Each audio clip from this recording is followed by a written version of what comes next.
다 같이 사도신경 고백하심으로 4월 1일 수요 기도회 함께 하나님 앞에 예배드리도록 하겠습니다.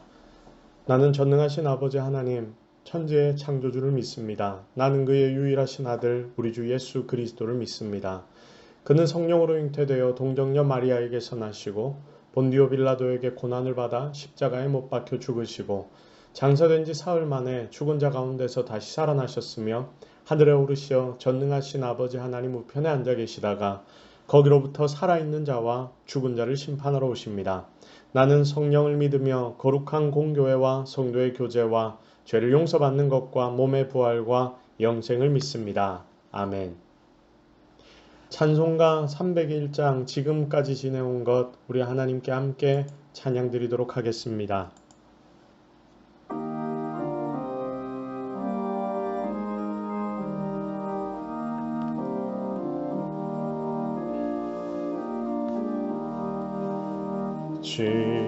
지금까지 지내온 것 주의 크신 은혜라 한이 없는 주의 사랑 어찌로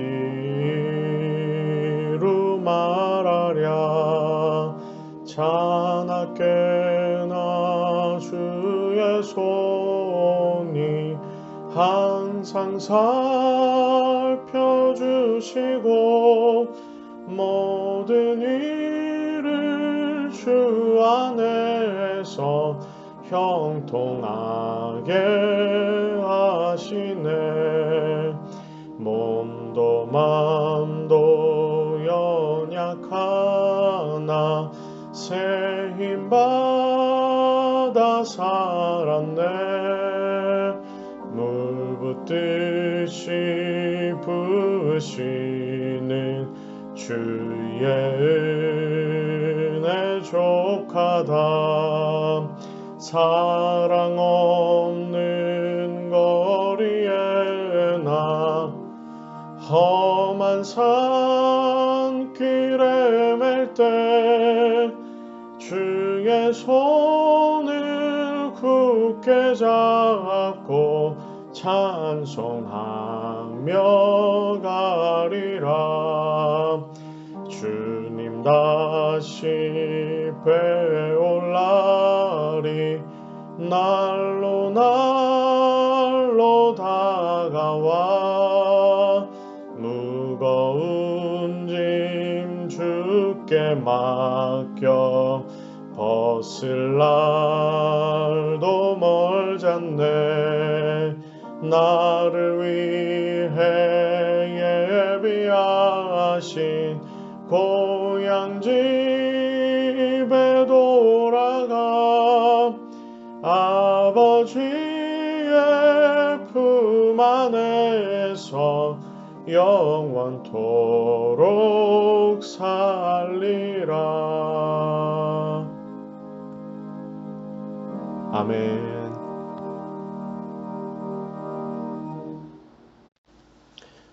함께 하나님의 말씀을 묵상합니다. 오늘 하나님 우리에게 주시는 말씀은 시편 33편 11절 말씀입니다. 시편 33편 11절 말씀입니다. 다 찾으셨으면 한 목소리로 하나님 우리에게 주신 말씀을 합독합니다. 여호와의 계획은 영원히 서고 그의 생각은 대대에 이르리로다. 아멘. 여호와의 계획은 영원히 서고 그의 생각은 대대에 이르리로다. 아멘. 내 생각대로 안 되더라도 라는 제목으로 함께 하나님의 말씀을 나누겠습니다. 자, 오늘 우리가 드리는 이 예배 가운데 하나님은 분명 우리와 함께 하시는 줄로 믿습니다. 지난주 말씀처럼 하나님의 임재를 너무 강력하게 여러분들이 있는 곳에서 느껴서 그래서 그곳에서 내가 하나님께 예배 드려야 한다는 사실을 우리가 좀 깨달아서 지금 예배 드리는 이 자리가 정말 놀라운 은혜를 경험하는 자리가 되기를 함께 기대합니다. 계속해서 영상과 음성을 통해 예배를 드리고 있는데 우리는 이 사태를 보면서 더욱더 열심히 하나님께서 이 모든 것을 제자리로 돌려달라고 하나님이 긍휼히 여겨달라고 기도해야 할 것입니다. 자, 월요일 아침에 제가 설교를 좀 해달라는 부탁을 받고 센터 갔다가 오는데 평소보다 반도 앉아있지 않은 곳에서 이제 메시지를 나눈 뒤에 그래도 이 시기에 어, 그 외부에서 초대를 해서 설교를 듣고 예배를 드린다는 게 참 대단하지요. 그래서 이제 그곳에서 메시지를 나눈 뒤 집으로 돌아왔습니다.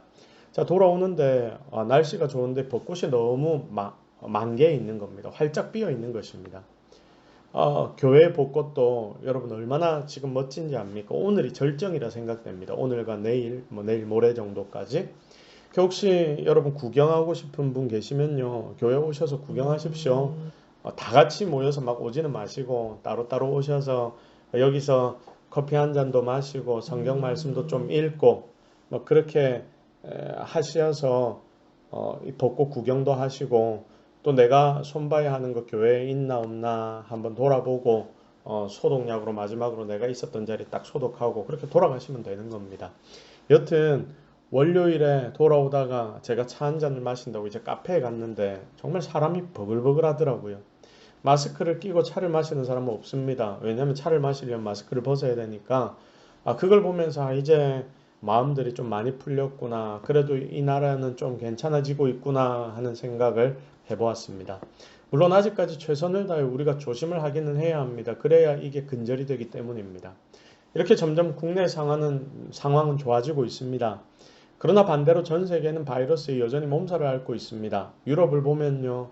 참 이 코로나 바이러스가 무서운 거구나 하는 걸 새삼 느끼게 됩니다. 10%의 치자율을 여러분 이탈리아에서는 지금도 가지고 강력하게 사람들을 죽이고 있지 않습니까? 유럽을 보면 참 이 바이러스 자체가 무서운 것이구나 하는 걸 새삼 느낍니다. 그래서 지금 우리의 활동 반경은 제한이 많이 되어 있고 또 삶은 위축이 되어 있으며 참 다들 어려운 시기를 보내고 있습니다. 자, 어려우니까 불평불만이 생길 확률이 높습니다. 사람을 만나더라도 이전에는 너그럽게 넘어갈 수 있는데 지금은 조금만 실수하고 잘못해도 그 사람으로부터 비난을 받기 일쑤를 아는 겁니다. 이런 상황 속에서 그리스도인인 우리는 나 자신의 모습을 잘 붙잡아야 합니다. 이게 내 뜻과 전혀 달라도 하나님 신뢰하며 하나님 앞에 모든 것을 맡기는 믿음을 우리는 보이며 살아야 하는 것입니다. 어릴 때 함께 자랐던 모 교회에 친한 형이 하나 있었습니다. 저보다 한 살이 많은 제법 똑똑한 사람이었습니다. 자, 그런데 어릴 때 다들 노는 걸 좋아하지 않습니까? 누가 공부를 좋아합니까? 그 형도 똑같았습니다. 공부는 지지리도 좋아하지 않아서 학교의 성적은 잘 나오지 않았습니다. 대학은 해양대 무역에 관련된 학과에 입학을 했고 그리고 그 학교를 졸업을 했습니다. 자, 그런데 학교를 다니면서도 도저히 그 과를 마음에 들어하지 않았습니다. 그래서 다른 일들에만 관심을 가졌습니다.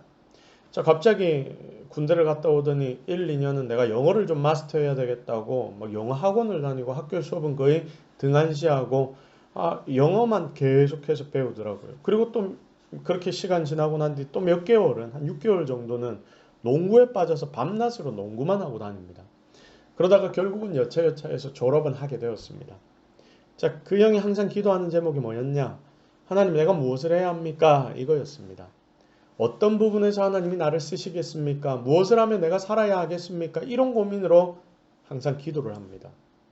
어쩌면 참 안타까운 일이죠. 대학을 졸업할 때까지 내가 무엇을 해야 하는지를 찾고 있었으니까 참 얼마나 안타까운 일 아닙니까? 그런데 이 형은 자신이 원하는 것과는 조금 다른 인생 방향으로 자기의 인생이 흘러가기 시작했습니다. 그래서 초기에는 참 많이 힘들어했습니다. 이걸 때려치워버릴까, 그만둬버릴까, 뭐 어떻게 해야 하나, 진지한 고민도 그리고 진지한 생각도 참 많이 했습니다.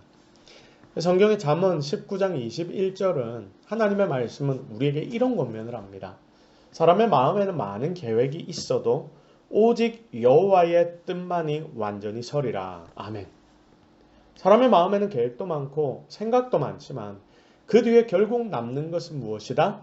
여호와의 뜻, 그 뜻만이 남게 될 것이다 라고 말씀하는 거죠. 성도 여러분, 이게 정확하게 무슨 뜻입니까? 먼저 이 말씀은 우리 사람의 마음에는 많은 계획이 있다는 것을 가르쳐 줍니다. 사람의 마음에는 많은 계획이 있어도 여러분들의 마음에도 여러 계획들이 존재할 겁니다. 오늘 하루만 해도 내가 뭘 먹을까? 내게 생긴 이 일을 어떻게 처리해야 할까? 내 가족의 삶은 지금 어떻게 되어가는 것인가? 지금 이 코로나 사태 앞에서 내 직장의 문제, 가정의 문제를 나는 과연 어떻게 해결해야 하는가? 또 내 삶의 후반부를 어떻게 만들어 가야 할까? 등등 많은 계획, 작은 것부터 큰 계획들까지 우리의 중심에는 많은 계획들이 있습니다. 누구나 다 이런 계획을 세웁니다. 계획 없는 사람 아무도 없지요. 아마 생각이 하나도 없고 그렇다면 계획이 없겠죠. 그러나 인생들은 전부 다 생각을 가지고 올 수밖에 없기 때문에 계획을 하고 살아가는 겁니다. 누구나 다 이런 계획을 세웁니다. 이렇게 우리는 이 땅을 살면서 이런저런 계획들을 세워나갑니다. 그런데 여러분, 이 말씀 속에는 이 계획을 세울 때 우리가 고심하며 최선을 다해서 잘 세워야 한다는 뜻이 내포되어 있다는 것을 알아야 합니다. 여러분, 자칫 잘못하면 이 말씀을 잘못 오해해서 봅니다. 사람의 마음에 많은 계획이 있지만 이라고 하니까 사람의 마음에 많은 계획들이 있는데 그거 다 쓸데없고 결국은 하나님의 뜻만 필요하다. 뭐 이렇게 생각할 수 있습니다. 그래, 난 아무 생각도 안 하고 나는 아무 계획도 안 하고 내 마음대로 그냥 되어지는 대로 가면 되는 건 아닌가라고 오해할 수 있습니다. 이렇게 해석을 해버리면요, 이게 현실과 믿음 사이의 균형을 잃어버리는 해석이 됩니다. 그러면 결국 우리 삶의 자세조차 무책임한 삶의 자세로 변할 수 있기 때문에 하나님 우리에게 이것 원하시지 않으십니다. 그럼 여러분이 말씀에서 중요한 것이 뭐냐? 그 많은 우리의 생각과 계획이 있는데 여러분 있기는 있죠. 있습니다. 그런데 그 많은 우리의 생각과 계획이 하나님의 뜻에 맞는가? 여러분 바로 이런 질문이라는 겁니다. 내 생각과 계획을 쭉 돌아보면 어떤 건 성경대로인 듯한데 여러분 어떤 건 완전 반성경적이고 비성경적입니다. 그런데 그게 맞는 것처럼 내가 느낄 때가 있습니다. 그러니 여러분 이걸 잘 맞춰 나가야 하는 것입니다. 그래서 내가 하나님의 뜻에 기반한 계획을 세워 나갈 때, 생각을 해 나갈 때 하나님은 바로 이 계획조차도 사용하셔서 귀하게 하나님의 놀라운 일들을 우리를 통하여 행하실 것입니다. 성도 여러분 기억하십시오. 결국 우리의 걸음을 인도하시는 분은 하나님 한 분이십니다. 이거 확실하게 믿고 내 생각과 계획을 하나님 뜻 안에서 맞춰 나가야 합니다. 그러면 결국 하나님의 뜻은 영원하기 때문에 우리의 생각과 계획이 하나님의 뜻에 맞아지기 시작한다면 결국 우리의 삶은 바른 삶을 살아가게 되는 겁니다. 이 방법이 내 속에 많은 계획을 가지기 이전부터 미리 기도하고 말씀 보고 여러분 그러면서 잘 준비할 때 바로 이런 방법이 되는 거죠. 아무리 내가 많이 계획을 하더라도 그 계획이 실행되는 것은 정해져 있습니다. 내 계획 중에 하나님의 뜻에 합당한 것이면 이루어질 것이며 그렇지 않은 계획은 묻혀버리게 될 것입니다. 이게 성도의 삶의 비결입니다. 그럼 오늘 우리가 지금 살펴보고 있는 이런 내용이 잠언 19장 21절에서 우리가 얻을 수 있는 지혜라는 겁니다. 자, 그럼 오늘 본문 시편 33편 11절 말씀을 한번 보십시오. 이 말씀은 방금 나눈 잠언 말씀과 아주 비슷하게 연관이 된 말씀이라는 것을 우리가 알 수 있습니다. 하나님의 계획은 영원히 어떻게 된다? 선다. 그리고 그의 생각은 어떻게 된다? 대대에 이른다. 라고 성경은 말씀합니다. 자, 그러니까 하나님의 계획과 하나님의 마음의 목적은 이 땅에서든지 저 천국에서든지 잠시 잠깐이 아닌 영원한 것으로 이어지게 될 것임을 우리에게 가르쳐 주고 있습니다. 오늘 우리가 읽지는 않았지만 5절 말씀을 보면요. 공의와 정의를 사랑하시는 하나님의 마음이 등장합니다. 4절을 보면 정직하고 진실한 하나님의 마음이 또한 나타납니다. 이런 하나님의 마음에서부터 주권적으로 세우시는 그 하나님의 계획은 그러니까 하나님이 세우시는 계획은 공의와 정의가 그 속에 포함되어 있고 또 정직하고 진실한 하나님의 마음이 그 속에 들어가 있다는 거죠. 그래서 이런 하나님의 마음에서부터 주권적으로 세우시는 그 계획은 절대로 끝이 나지 않고 대대 이를 것이기 때문에 완전한 계획이 된다라고 하나님 말씀하시는 것입니다. 거기다 하나님은 진실하시기 때문에 하나님이 행하시는 모든 일 또한 진실한 거죠. 그러므로 절대로 하나님이 말씀하신 일이 안 이루어지는 법은 없습니다, 여러분. 민수기 23장 19절에 하나님이 이렇게 말씀하십니다. 하나님은 사람이 아니시니 거짓말, 예전에는 시건치 않으시다라고 되어 있었죠. 거짓말을 하지 않으시고 인생이 아니시니 후회가 없으시도다. 자, 시건, 거짓말하지 않으시고 하나님 말씀하신 것 이루어냄에 있어서 후회도 하지 않으신다.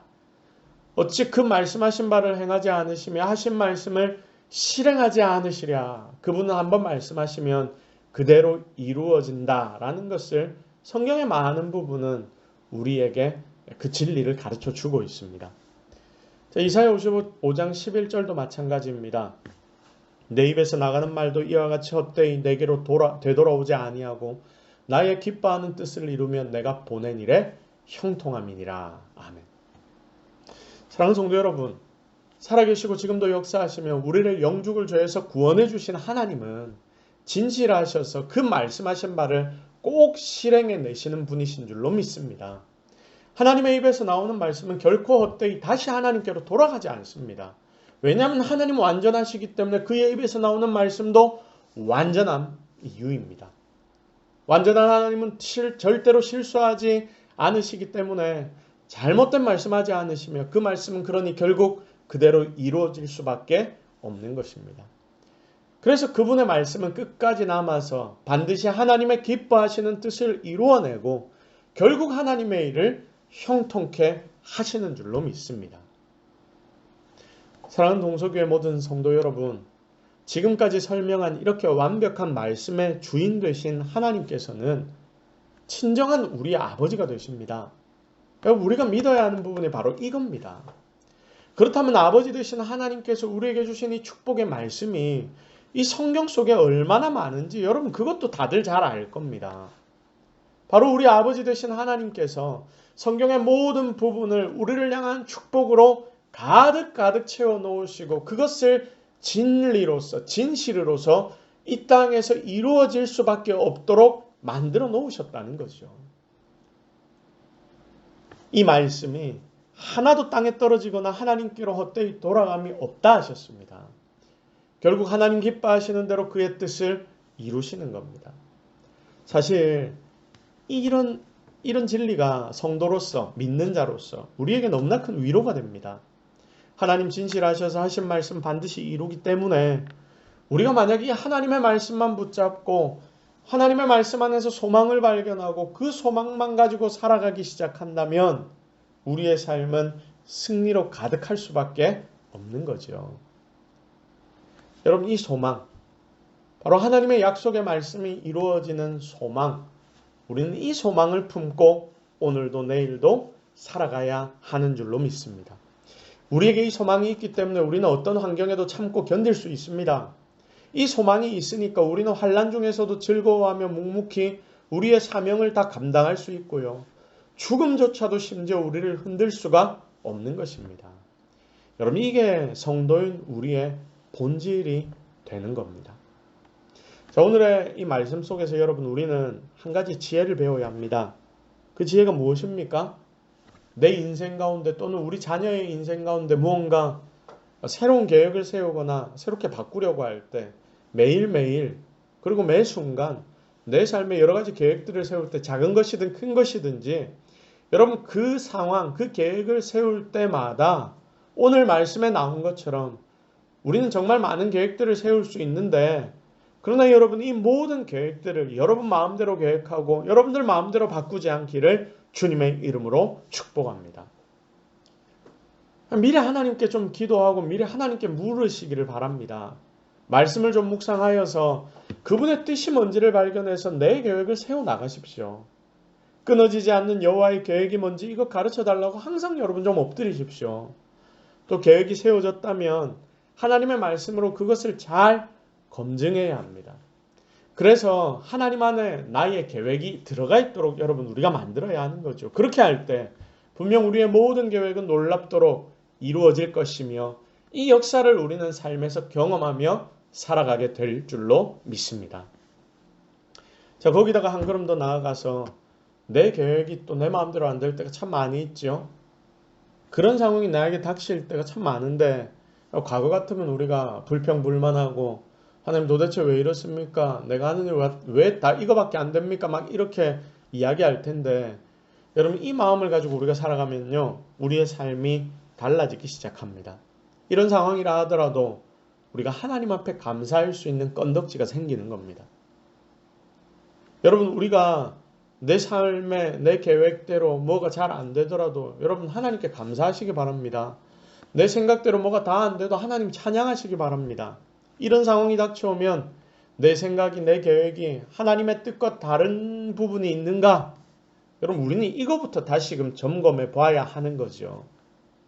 나에게 가장 좋은 하나님 아버지의 계획은 지금도 영영이 서 있고 그것은 진리로 진실로 가장 좋은 것으로 우리의 눈앞에 세워져 있는데 그래서 이렇게 잘 배우려고 우리가 노력하며 하나님 앞에 나아가기 시작하면 하나님은 가장 멋진 계획을 세우는 법을 우리에게 가르쳐 주실 것이고 승리의 인생을 허락해 주실 것입니다. 내 아버지 되신 하나님은 지금도 이 고난의 순간 가운데도 여러분 전 세계가 고난 가운데 있지 않습니까? 이런 고난의 순간 가운데에서도 우리에게 가장 좋은 것을 주시려고 이미 준비하고 계시는 줄로 믿으시기를 바랍니다. 여러분 오늘 말씀을 이렇게 좀 정리를 하려고 합니다. 사실 오늘 말씀은 어려운 게 하나도 없습니다. 중요한 것은 한 가지입니다. 하나님의 뜻은 영영하다. 우리는 많은 계획을 가지고 있지만 그 계획들을 좀 간추려서 하나님의 뜻에 맞는 계획을 잘 세울 수 있도록 우리의 생각과 우리의 모든 것을 좀 바꾸어야 한다. 결론은 그것입니다. 말씀 정리하겠습니다. 제가 말씀을 시작하면서 이야기를 꺼냈던 그 형이 하나 있죠. 그 형은 지금 중국에 있습니다. 미국의 아주 저명한 기타 회사 중국 법인에서 부사장으로 영향력을 행사하고 있습니다. 어릴 때 학교도 과도 마음에 들지 않고 무엇을 하며 살아야 할지 그 대학을 졸업하는 순간까지도 그렇게 고민하며 그렇게 살았는데 여러분 그 지금의 상황에서 과거를 쭉 돌아보면 하나님께서는 그 모든 고민의 순간에도 함께 하시면서 이 모든 것들을 미리 계획하시고 지금에서야 필요했기 때문에 그 상황과 환경, 그 학교와 학과 그리고 그 모든 공부들을 하도록 만들어 주셨던 겁니다. 그리고 결국 그것들을 가지고 가장 좋은 계획을 이미 세우시고 그 길을 따라 한 걸음 한 걸음 걸어가도록 만들어 주셨던 것입니다. 하나님께서 행하신 일들을 살펴보면 참 놀랍고 대단하죠. 우리 삶도 마찬가지 아닙니까? 우리의 삶도 지금 내 삶을 쭉 돌아보면 지금 당장은 힘들고 어려운 것 같지만 나의 과거를 쭉 돌아보면 과거에 힘들고 어려웠던 그 순간 그것조차도 하나님께서는 지금의 우리를 만들기 위하여 가장 좋은 방법으로 우리를 이끌어 주셨다는 것을 고백할 수밖에 없는 것입니다. 여러분 지금 전 세계는 요동치고 있습니다. 상황 환경이 참 어렵습니다. 경제조차도 힘들어서 이제 내 삶에 직접적인 타격도 닥쳐옵니다. 그래서 자칫 잘못하면 내가 불평과 불만으로 가득하게 되어버리기가 너무나 쉬운 때입니다. 그러나 사랑하는 여러분, 이때 하나님 좀 더 신뢰하십시오. 위기의 순간에도 하나님의 영원히 변하지 않는 계획 속에 내가 있다는 것을 좀 확신하고요. 또 예수님의 죽으심과 부활을 기억하여서 항상 감사하는 자가 되기를 바랍니다. 그래서 하나님의 계획 안에서 크게 쓰임받는 사순절을 지금 보내는 저와 여러분이 되기를 예수 그리스도의 이름으로 축복합니다. 여러분 다 같이 기도하겠습니다. 하나님 오늘 우리가 하나님의 말씀을 묵상합니다. 이 말씀 속에서 하나님 우리에게 명확하게 말씀하십니다. 네 뜻과 네 계획 좀 다 내려놓고 이제 네가 계획을 세우고 네가 뜻을 정할 때에 그것이 나의 뜻과 맞는지 틀린지 그것 가장 먼저 고민하고 생각해봐라. 하나님 우리에게 말씀하십니다. 정말 우리가 그것 고민하며 살아가는 자 되게 해주십시오. 그래서 진정 하나님의 뜻이 내 삶에서 나타나게 만들고 하나님의 기적과 능력이 나의 삶을 통하여 온 세상 가운데 보여줄 수 있는 그런 진정한 성도의 삶을 주님이 허락하여 주시옵소서. 이 자리에 함께 예배드리고 말씀 묵상하게 하신 하나님께 영광과 찬양과 존귀를 올려드리며 우리 모든 성도들의 삶을 주님이 책임져 주시고 이 자리에 예배드리는 성도들의 가정, 그 자녀들, 부모들, 기도의 제목들 가운데 주님이 항상 떠나지 말고 함께하여 주시옵소서. 하나님 어려운 상황, 그러나 이 속에서도 우리가 하나님을 바라볼 수 있게 해주시니 너무나 감사합니다. 속히 이 모든 것들 정리되게 하시고 이전보다 더 열심히 하나님을 찾고 예배하고 주를 위하여 수고하고 애쓸 수 있는 시간을 주님이 허락하여 주실 줄로 믿사오며 예수 그리스도의 이름으로 기도드립니다. 아멘. 지금 우리 구주 예수 그리스도의 크신 은혜와 하나님 아버지의 극진하신 사랑하심과 성령님의 감동감화 위로 충만 교통하심이 이 자리에 함께 모여 하나님의 은혜를 누리고 하나님의 능력을 경험하기로 작정하는 모든 성도들과 그들의 가정들과 그들의 하는 모든 일들 가운데 지금부터 영원토록 함께 있을지어다. 아멘.